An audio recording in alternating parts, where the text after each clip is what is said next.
20세의 초 다르다는 것을 인정하지 않았던 사람들이 있다. 그리고 그들의 비뚤어진 가치관은 현재로서 상상할 수 없는 어떤 이상한 쇼를 만들어내게 된다.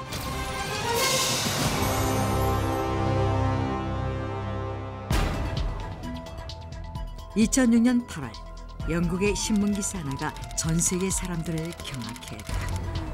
그 기사에 따르면 1906년 미국 뉴욕에 위치한 브롱크스 동물원에는 사람들에게 폭발적인 관심을 받은 원숭이 한 마리가 있었다고 한다.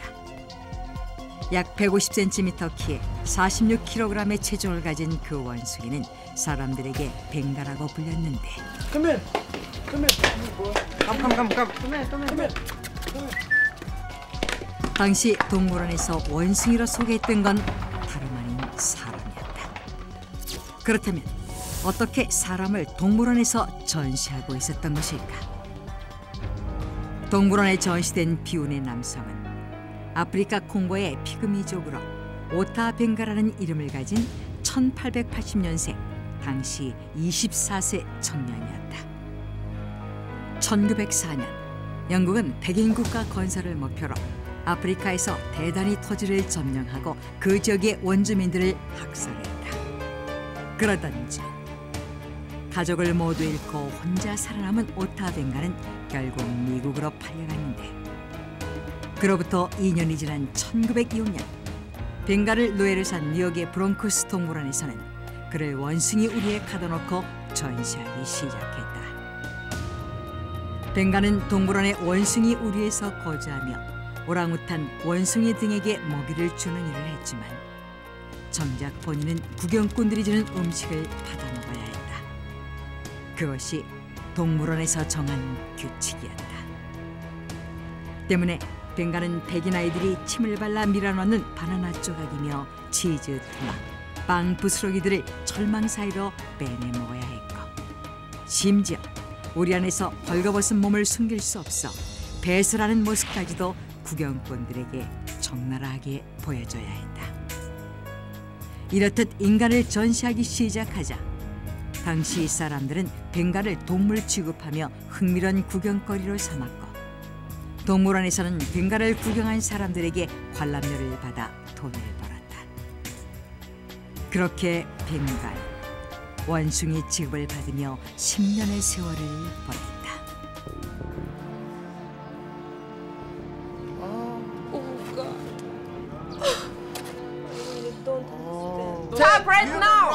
그런데 1916년 소식을 들은 인권운동가들은 이를 묵인하고 있는 미국 정부와 동물원을 비난하며 시위를 벌였다. Freedom for Benga! Hey! Freedom for Benga! Who do you think you are? We are just trying to let people learn that from the fact that people have been evolving from primates. That's all. 당시 동물원 책임자는 문제될 게 없다고 항변했지만 비난 여론이 너무나도 거세게 일자 동물원은 마지못해 벵가를 풀어주게 된다. 그렇게 겨우 풀려난 벵가는 미국 버지니아주의 린치버그에 있는 담배 공장에 취직하게 되었다. 하지만 벵가에게 공장에서의 생활은 동물원에서의 생활과 크게 다르게 있었다. 더 많은 일은 도맡아 해야 했으며 수시로 공장 노동자들의 구경거리가 되어야 했던 것이다. 그러던 1920년 어느 날 인종차별과 심한 학대 속에 살아온 벵가는 굳은 결심을 하기 이른다. 그리고 그날 밤 가족과 함께 행복했던 시간들을 떠올린 벵가는 잠시 후 권총의 방아쇠를 당겼다. 자살로 삶을 마감한 것이다. 그의 나이 44세였다.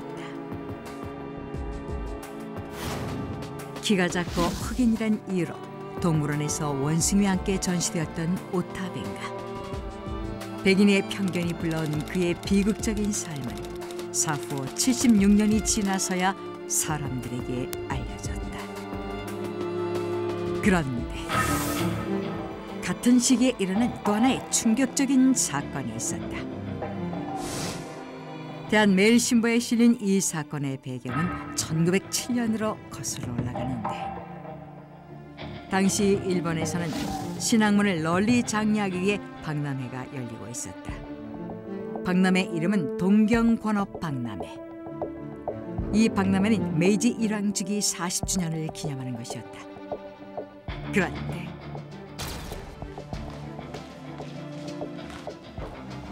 君体育館にいたことあるの？まだあそこの朝鮮動物2人面白いよ。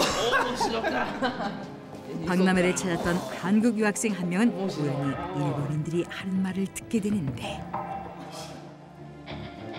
뭐지? 초선 동물이면 호랑인가? 아니지.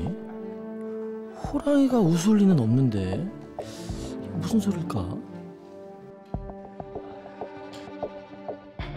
돈을 내고 나서야 긴 줄을 지은 사람들을 따라 안으로 들어가게 된 유학생은 조금 뒤 소스라치게 놀라고 만다. 동물 오리처럼 난간이 쳐져 있는 곳에 조선 여인 한 명이 장옷을 입고 눈만 내놓은 상태로 의자에 앉아 있었고 다른 한쪽에서는 조선 남자 한 명이 단건에 갓을 쓰고 앉아 있었던 것이다. 朝鮮動物2人面白いよ。 일본인들이 말한 조선 동물 둘은 바로 이 조선인 남녀였던 것이다. 저는 본래 대구 사람입니다.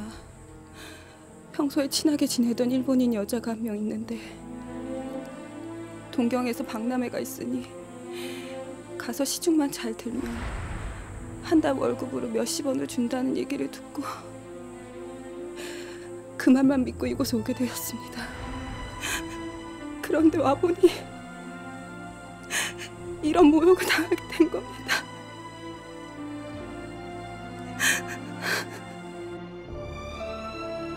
우리나라 사람이 왜 짐승 같은 취급을 당해야 하는가? 이 참담한 광경에 목이 메어 말이 막히고 두 눈에 눈물이 흐른다.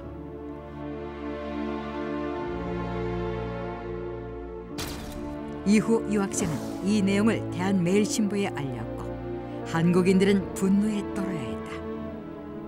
그러나 일본에서는 자신들이 수십 년 만에 서구 열강과 어깨를 나란히 하고 동양의 선구자가 되었으니 조선인을 구경거리로 삼은 것은 문제가 되지 않는다는 입장을 취할 뿐이었고 한 달 뒤 두 사람은 일본에 거금의 몸값을 지불한 뒤에야 풀려날 수 있었다.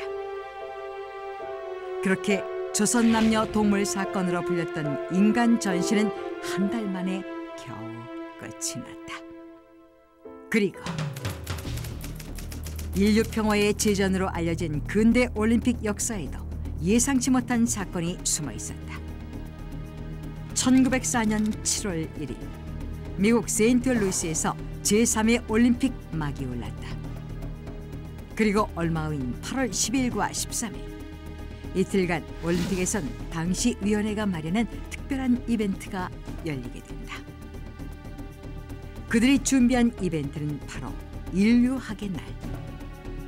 인류학의 날이란 그들이 미개하다고 생각한 파타고니아의 예훌치, 멕시코의 코코파스, 필리핀의 모로스, 일본의 아이누족, 아프리카의 피그미족 사람들을 올림픽이 열리기 전 강제로 데리고 와 그들에게 장대오르기, 궁도, 진흙탕 싸움 등의 경기를 시키고 이것을 사람들에게 구경시키는 것이었다. 이 이벤트의 속뜻은 바로 관람객들에게 유색 인종을 인간 이하의 존재로 각인시키며 그들을 구경하도록 하는 인종 전시였던 것이다. 그렇다면 어떻게 이런 일이 벌어질 수 있었을까? 제3회 올림픽이 열리기 전 1, 2회 올림픽이 그리스, 프랑스 등 유럽 국가 위주로 열리자 당시 미국의 대통령이던 시어더 루스벨트는 미국의 위신을 세우고자 올림픽 개최지 결정에 급하게 참여 신청을 했다. 이에 근대 올림픽의 창시자이자 당시 국제올림픽위원회 의장이었던 쿠베르탱이 미국을 지지하면서 개최지 결정은 일사천리로 진행되었다. 그런데 쿠베르탱이 제3회 올림픽을 미국이 개최하도록 지지한 이유는 따로 있었다.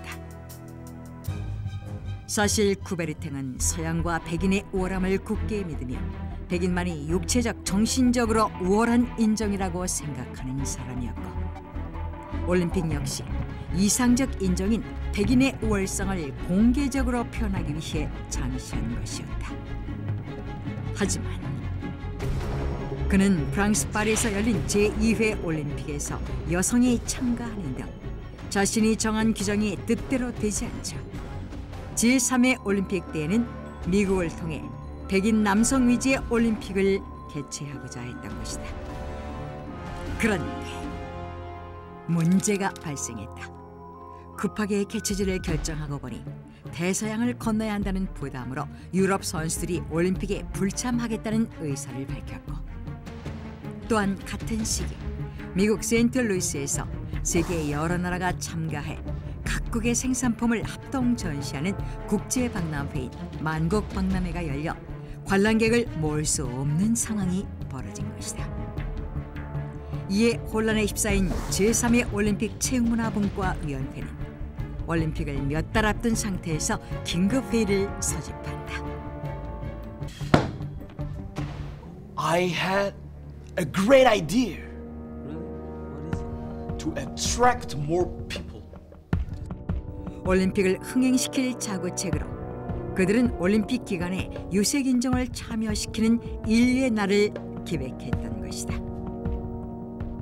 이후 이러한 사실이 알려지자 세계 사람들의 비난이 빗발쳤다. 그러자 쿠베르탱은 자신의 자서전을 통해 다음과 같이 입장을 밝혔다.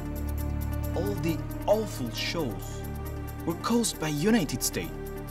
I truly believe that all the participants in the anthropology day will change the history of Olympics. 쿠베르탱은 그렇게 인류학의 날에 대해 발뺌했다. 인류학의 날이라는 사건 때문에 얼룩진 제3회 올림픽. 이때 참가했던 선수들은 불명예스럽다는 이유로 올림픽 참가 명단에서 자신의 이름을 삭제하기도 했다. 그러나 아이러니하게도 여론을 잠재우기 위해 쿠베르탱이 발뺌했던 말은 현실화되었습니다. 이 사건은 올림픽 역사에 유색 인종이 참여하는 초석이 되었다. 지금으로부터 불과 100여 년 전이었던 20세기 초, 당시 서해는 물질 문명의 급속한 성장이 이루어지고 있었다. 하지만 그러한 물질 문명을 이뤄낸 사람들의 가치관은 그들이 미개하다고 업신여긴 사람들보다 더 미개한 수준이었다는 것이다.